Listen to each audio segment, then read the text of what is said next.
ফটিকরাই মণ্ডল জনজাতি মোর্চার উদ্যোগে জুড়িছড়া বাজার প্রাঙ্গণে অনুষ্ঠিত অনুষ্ঠানে স্থানীয় মানুষ সহ বিভিন্ন সংগঠনের নেতৃত্বরা উপস্থিত ছিলেন। অনুষ্ঠানে প্রধান অতিথি হিসেবে উপস্থিত ছিলেন স্থানীয় বিধায়ক তথা রাজ্যের প্রাণী সম্পদ বিকাশ, তপশিলি জাতি কল্যাণ ও মৎস্য দপ্তরের মন্ত্রী সুধাংশু দাস। এছাড়াও উপস্থিত ছিলেন জনজাতি মোর্চা ঊনকোটি জেলা সভাপতি পূর্ণমোহন দেববর্মা, ফটিকরাই মণ্ডল সভাপতি তরুণ কুমার দাস, জনজাতি মোর্চা মণ্ডল সভাপতি লগ্নমণি রিয়াং সহ অন্যান্য নেতৃত্বরা। বক্তব্য রাখতে গিয়ে মন্ত্রী সুধাংশু দাস ভগবান বিরসা মুন্ডার সংগ্রামী জীবন, তার বিপ্লবী ইতিহাস ও আদিবাসী সমাজের স্বাভিমান রক্ষায় তার অসামান্য অবদান তুলে ধরেন।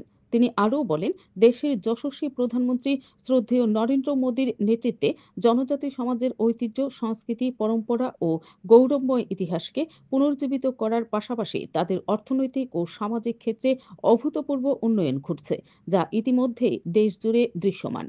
Bureau report, BTV Tripura news.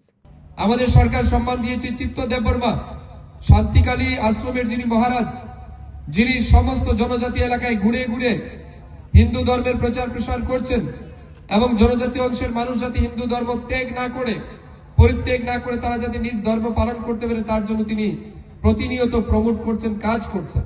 তার এই অনবদ্য অবদানের জন্য তাকে ভারত সরকার পদ্মশ্রী পুরস্কারে ভূষিত করেছে।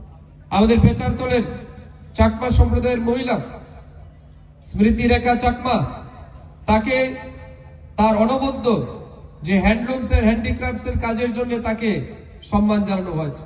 সত্যরাম রিয়াং বিশিষ্ট সাহিত্যিক, বেনুচন্দ্র জামাতিয়া, এগুলি সবাই কিন্তু আজকে এসটি সম্প্রদায়ের মানুষ।